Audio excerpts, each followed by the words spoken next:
मित्रांनो, ही गोष्ट साधारण 2 महिन्यांपूर्वीची आहे. आमच्या सोसायटीत एक छोटं खेळाचं मैदान आहे. संध्याकाळी शाळा सुटल्यावर मी नेहमी तिथे टेनिस खेळायला जायचो. माझ्यासारखीच आमच्या सोसायटीतली आणि आजूबाजूच्या गल्लीतली मुलंही तिथे रोज जमायची. टेनिस खेळता खेळता अनेक नवीन मित्र झाले, पण त्यापैकी एकाशी माझी खास ओळख झाली. त्याचं नाव संदीप. खरं नाव मी इथे लिहित नाही, कारण ही कहाणी त्याच्या आईभोवती फिरते आणि मला त्यांच्या कुटुंबाबद्दल कोणालाही उगाच माहिती व्हावी असं वाटत नाही, म्हणून इथे नाव बदललं आहे. संदीपशी मैत्री झाल्यावर आम्ही दोघे बरेचदा एकत्र फिरायलाही जायचो. कधी मैदानात, कधी गप्पा, कधी छोट्या छोट्या मस्ती. आमची दोस्ती घट्ट झाली. एकदा त्याने मला त्याच्या घरी बोलावलं. मीही आनंदाने तयार झालो. संदीपच्या घरी गेल्यावर मला पहिल्यांदाच त्याच्या आईला पाहण्याची संधी मिळाली आणि खरं सांगायचं तर मी अक्षरशः थक्क झालो. तिचं वय साधारण 38च्या आसपास असेल, पण तिच्या चेहऱ्यावर इतकी तजेलदार चमक होती की ती 27 ते 28 वर्षांच्या तरुणीप्रमाणे दिसत होती. तिचं नाव इथे मी सीमा असं घेतोय. ती दिसायला देखणी होती, अंगावर एक वेगळीच शान होती. तिच्या हसण्यात एक निरागसता होती आणि चालण्यात एक अदृश्य आकर्षण होतं. मी त्या दिवशी पहिल्यांदाच असं जाणवलं की माझी नजर तिच्यावरून हटतच नाहीये. मनात विचार येत होता की संदीप माझा मित्र आहे, त्याच्या आईकडे असं पाहणं योग्य नाही, पण तरीही तिच्या व्यक्तिमत्वाकडे खेचलं जाणं माझ्या हातात नव्हतं. तिच्या डोळ्यात एक शांतता होती, पण त्याचबरोबर एक अनोखं आकर्षणही होतं. माझी नजर तिला जाणवली असावी, कारण तीही कधी कधी माझ्याकडे पाहत होती. आम्ही समोरासमोर बसलो होतो, थोडं बोलणं झालं. बोलताना कळलं की तिचे पती महानगरपालिकेच्या ऑफिसमध्ये काम करतात आणि दिवसभर घराबाहेर असतात. त्यावेळेला मला तिच्या शब्दांपेक्षा तिचा आवाज, तिची बोलण्याची ढाब आणि तिच्या उपस्थितीचे भान जास्त जाणवत होतं. थोड्या वेळाने संदीप मला वरच्या रूममध्ये घेऊन गेला. आम्ही खेळायचं ठरवलं होतं, पण माझं मन मात्र अजिबात खेळात नव्हतं. हातात टेनिसचा रॅकेट होता, पण डोक्यात फक्त सीमा काकूंचाच विचार चालू होता. त्यांचा चेहरा, त्यांचं हसू आणि त्यांचं व्यक्तिमत्व सतत डोळ्यांसमोर फिरत होतं. मी फक्त तिच्याबद्दलच विचार करत होतो. तिच्या व्यक्तिमत्वाचा विचार करून माझी भावना दाटून येऊ लागली होती. त्या दिवशी घरी गेल्यावर मी तिच्या विचारांनी हतबल झालो. तेव्हाच माझ्या मनाला शांती मिळाली. आता तर मला रोज संदीपच्या घरी जावंसं वाटायचं.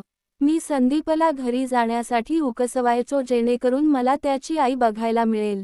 मी तिला पटवण्याच्या मागे लागलो होतो. तिचे विचार माझ्या मनातून निघतच नव्हते. जेव्हा जेव्हा मी संदीपच्या घरी जायचो, माझी नजर तिच्या व्यक्तिमत्वाला निहाळायची तर कधी तिच्या अस्तित्वाकडे बघायची.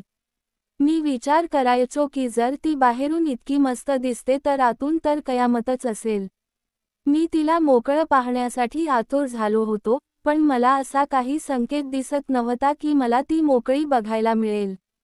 संदीपची आई ही माझ्याकडे पाहायची, पण तिच्याकडून मला असा कोणताही संकेत मिळत नव्हता की तिलाही माझ्यासोबत काही करायचं आहे की नाही.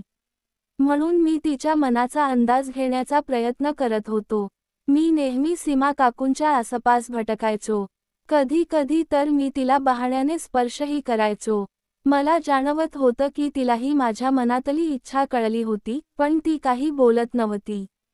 जेव्हा मी तिला स्पर्श करायचा प्रयत्न करायचो तेव्हा मी असं दाखवायचो की हे सगळं चुकून झालंय. माझ्या या कृतीवर ती हलकेच हसायची आणि विषय टाळायची. अशा प्रकारे काकूंसाठी माझं प्रेम दिवसेंदिवस वाढतच होतं. मी तिला सुंदर वेळेचा अनुभव देण्याच्या मागे लागलो होतो, पण तो दिवस कधी येणार हे मला कळत नव्हतं. एक दिवस मी संदीपच्या घरी गेलो होतो. खेळता खेळता संदीपला त्याच्या एका मावस बहिणीचा फोन आला आणि तो मला त्याच्या आईसोबत घरी सोडून निघून गेला. त्या दिवशी पहिल्यांदाच मी त्याच्या आईसोबत घरी एकटा होतो. मला वाटत होतं की काकूंच्या व्यक्तिमत्वाबरोबर सुंदर वेळ घालवावा, पण माझी हिंमत होत नव्हती. मग मी संदीपच्या रूममध्ये गेलो. मी त्याच्या लॅपटॉपवर टाइमपास करायला सुरुवात केली. असंच पाहता पाहता मला त्याच्या लॅपटॉपमध्ये ती फिल्म सापडली. मी पाहिलं की काकू काहीतरी कामात व्यस्त होत्या, म्हणून मी विचार केला की संदीप येईपर्यंत ती फिल्म बघावी. बरेच दिवस मी फिल्म पाहिली नव्हती. मी रूमचा दरवाजा बंद करून फिल्म बघायला लागलो. माझी भावना दाटून आली. मी हाताने वेळ घालवायला सुरुवात केली. अचानक काकू दार उघडून आत आल्या आणि त्यांनी मला फिल्म बघताना आणि हतबल करताना पाहिलं. त्यांच्या हातात कॉफीचा कप होता. त्यांनी माझ्याकडे एकदा पाहिलं आणि मग असं रिॲक्ट केलं की जणू त्या माझ्या या कृतीवर चिडल्या आहेत. त्यांनी कॉफी ठेवला आणि परत निघून गेल्या. मी विचार केला की ही गोष्ट संदीपपर्यंत पोहोचण्यापूर्वी काहीतरी करायला हवं. जर काकूंनी संदीपला सांगितलं तर कदाचित मी पुन्हा त्यांच्या घरी येऊ शकणार नाही. म्हणून मी काकूंना सॉरी म्हणायला गेलो. काकू स्वयंपाकघरात काहीतरी काम करत होत्या. त्यांनी मला पाहिलं तेव्हा त्या नॉर्मलच वाटल्या. मी हिम्मत करून म्हणालो, काकू, माझ्याकडून चूक झाली. मला असं करायला नको होतं. काकू म्हणाल्या, काही हरकत नाही, या वयात मुलं असंच करतात. त्यांचं हे बोलणं ऐकून मी चकित झालो आणि माझी हिंमत वाढली. मी त्यांच्या अस्तित्वाकडे बघायला लागलो आणि माझी भावना दाटून आली.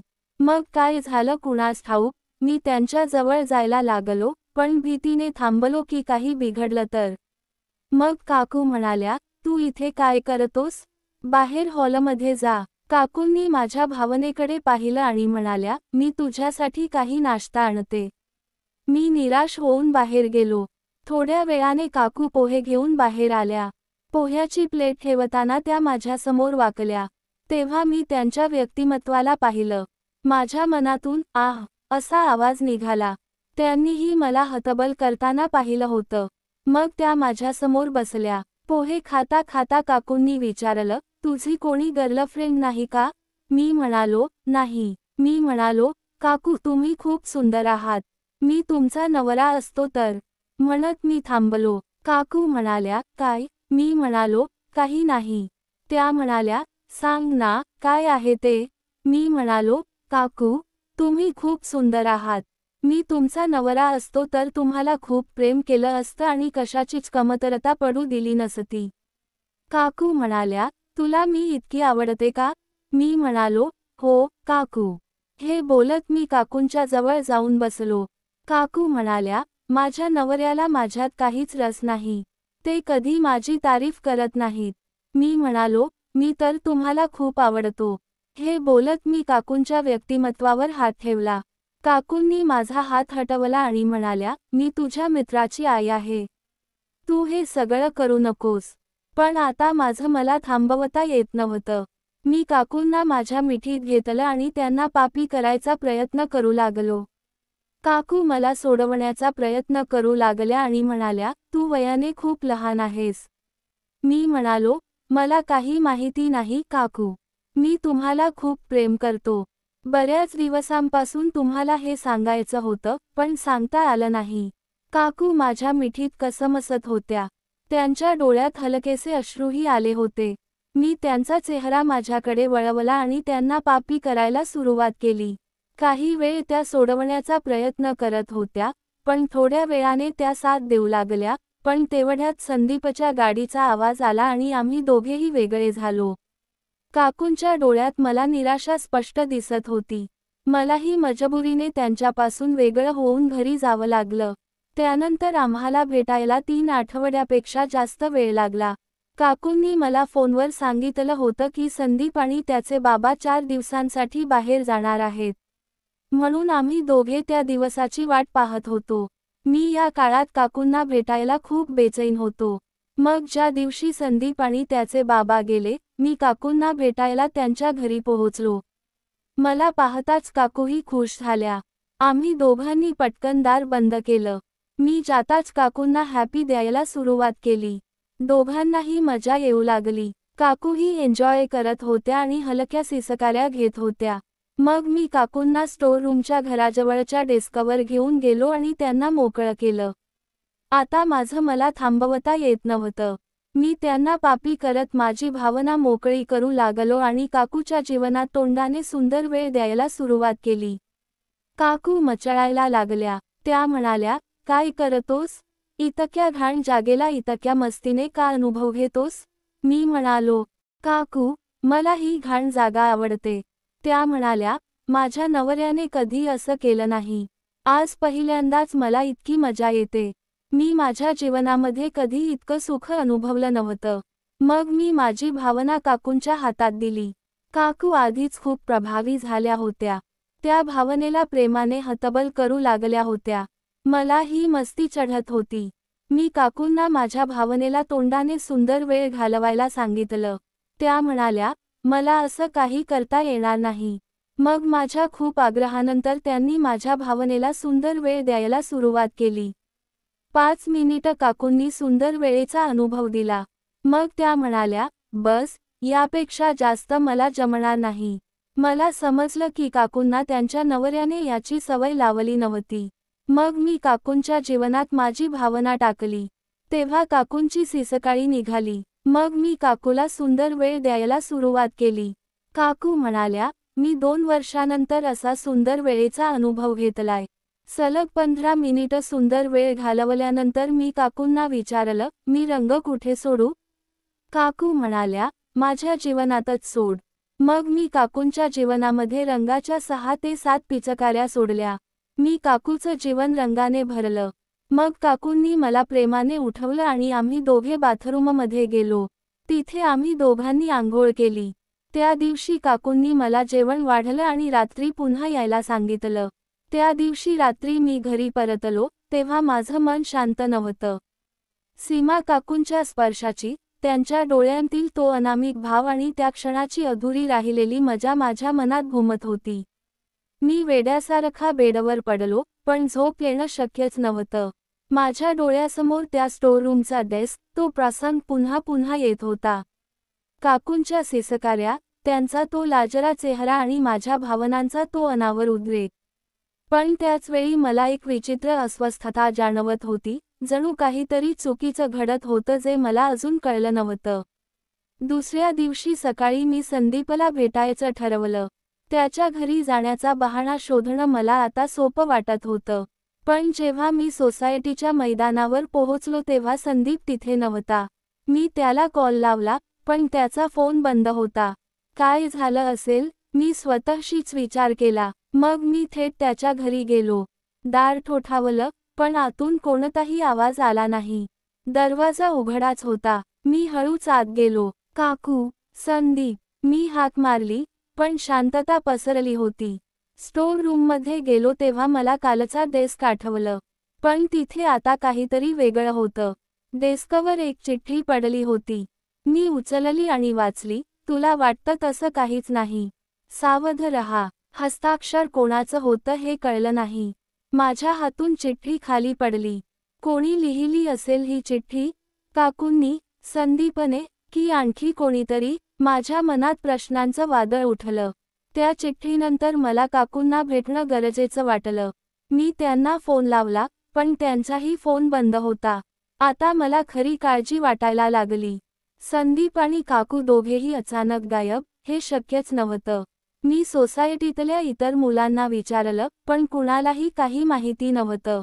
एकाने फक्त इतकंच सांगितलं, संदीपचे वडील काल रात्री घरी आले होते, पण आज सकाळी कोणाला काही कळलं नाही.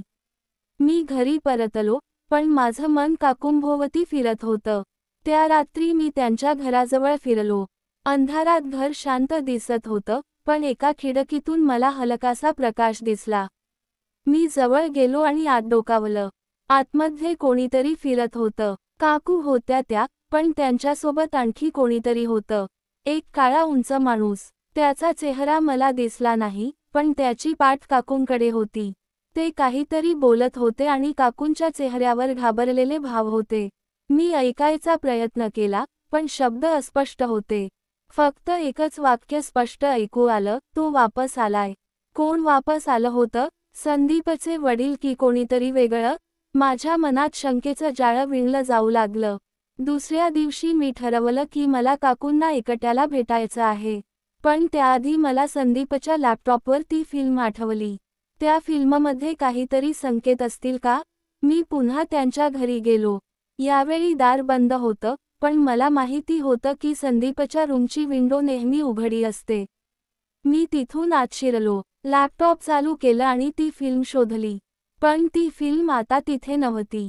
त्याऐवजी एक फोल्डर होतं ज्याचं नाव होतं that is that. Me folder उघडलं. त्यात काही फोटो आणि एक व्हिडिओ होता.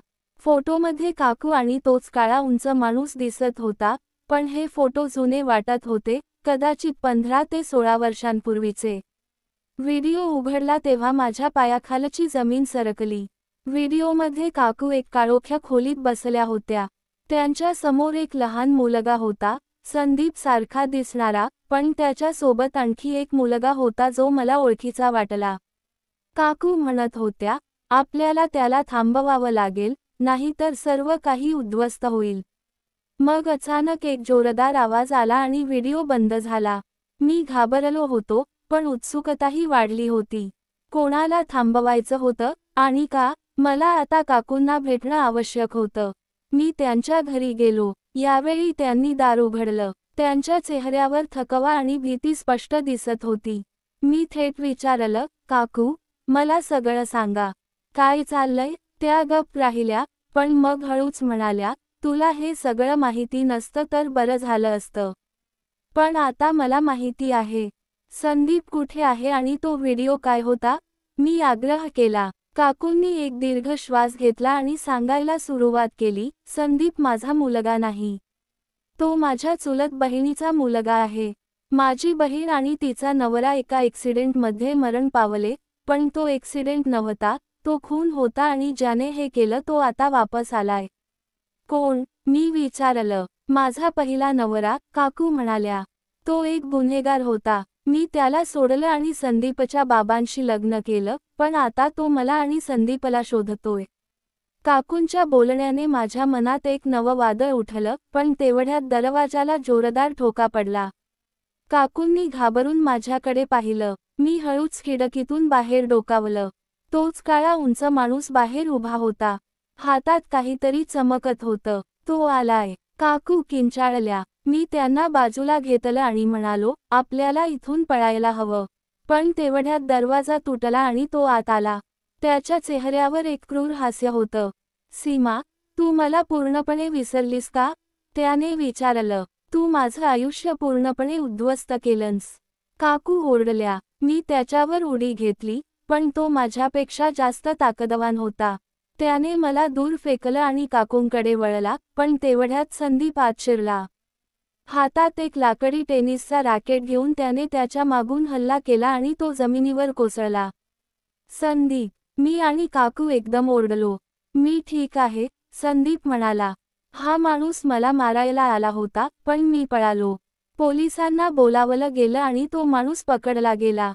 पण काकूंनी मला शेवटी सांगितलं, तुझं माझ्यावरचं आकर्षण मला माहिती होतं, पण मी तुझ्यासाठी कधीच तशी नव्हते.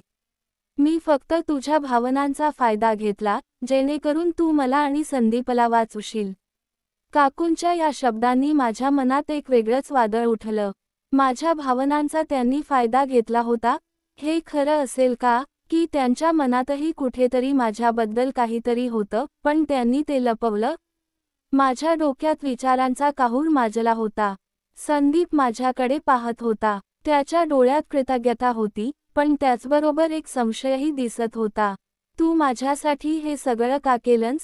त्याचा हा प्रश्न माझ्या मनात घुमत राहिला. मी काय उत्तर देणार होतो की मला त्याच्या आईबद्दल वाटणारं आकर्षण हे सगळ्या गोष्टींचे कारण होतं? पोलिसांनी त्या माणसाला हाताकड्या घालून गाडीत बसवलं, पण त्याचं ते भयानक क्रूर हास्य अजूनही माझ्या डोळ्यासमोरून हटत नव्हतं. तो गाडीत बसताना माझ्याकडे वळून पाहिला आणि दबक्या आवाजात हळूच म्हणाला, ही स्टोरी इथेच संपत नाही, बाळा. त्याच्या या शब्दांनी माझ्या अंगावर शहरा आला. तो कोण होता आणि त्याचा हा इशारा नेमका कशासाठी होता? काकूंनी मला सांगितलेलं सत्य खरं होतं की त्यात अजून काही लपलं होतं? काकू माझ्याजवळ आल्या आणि हळूच म्हणाल्या, तू आता घरी जा आणि हे सगळं विसरून टाक. तुझ्यासाठी चांगलं आहे. त्यांच्या आवाजात एक थकवा होता, पण त्यांच्या डोळ्यात मला काहीतरी वेगळंच दिसलं. एक अनामिक भीती, जणू काही अजूनही काहीतरी संपलेलं नव्हतं. मी त्यांना काहीतरी विचारणार होतो, पण तेवढ्यात संदीपने मला खांद्याला हात ठेवून थांबवलं. चल, आपण निघूया, तो म्हणाला. मी त्याच्याबरोबर निघालो, पण माझं मन तिथेच अडकलं होतं, सीमा काकूंच्या त्या रहस्यमय नजरेत. घरी परतलो तेव्हा रात्र झाली होती. मी बेडवर पडलो, पण झोप काही केल्या लागेना. माझ्या डोळ्यासमोर काकूंचा तो चेहरा, संदीपचा तो संशय आणि त्या माणसाचं ते भयंकर क्रूर हास्य येत होतं. तेवढ्यात माझ्या अँड्रॉइड फोनवर एक मेसेज आला. अनोळखी नंबर होता. मेसेज उघडला तेव्हा माझ्या हातातून फोन खाली पडला. त्या मेसेजमध्ये फक्त एकच वाक्य होतं, तू खूप सार काही बघितलं, पण अजून खूप काही बाकी आहे. कोण होता तो? काकूंचा पहिला नवरा खरंच पकडला गेला होता की ही फक्त एक चाल होती? आणि संदीपचं खरं सत्य काय होतं? माझ्या मनात प्रश्नांचं जाळं पसरत चाललं होतं. बाहेर काळोखात कुठून तरी एक अस्पष्ट आवाज आला, जणू कोणीतरी माझ्या घराभोवती फिरत होतं. मी खिडकीजवळ गेलो आणि बाहेर पाहिलं. अंधारात एक सावली दिसली, पण ती लगेच गायब झाली. मला जाणवलं की ही कहाणी इथे संपलेली नव्हती. काकूंच्या आयुष्यातलं हे रहस्य मला अजून खोलात घेऊन जाणार होतं, पण त्याचा शेवट काय असेल? एक सुंदर स्वप्न की भयंकर वास्तव? माझ्या हृदयाचे ठोके वाढले आणि मला समजलं की मी आता या गोष्टीतून सुटणार नव्हतो. मित्रांनो, ही कहाणी इथेच थांबत नाही. पुढे काय झालं ते जाणून घेण्यासाठी तुम्हाला भाग 2 पाहावा लागेल, पण त्यासाठी तुम्हाला थोडं काम करावं लागेल. या व्हिडिओला 1000 लाईक करावे लागेल. लाईक झाले की भाग 2 तुमच्या समोर येईल. मला विश्वास आहे की तुम्ही मला निराश करणार नाही. तर मित्रांनो, लवकरच भेटूया पुढच्या व्हिडिओत. धन्यवाद.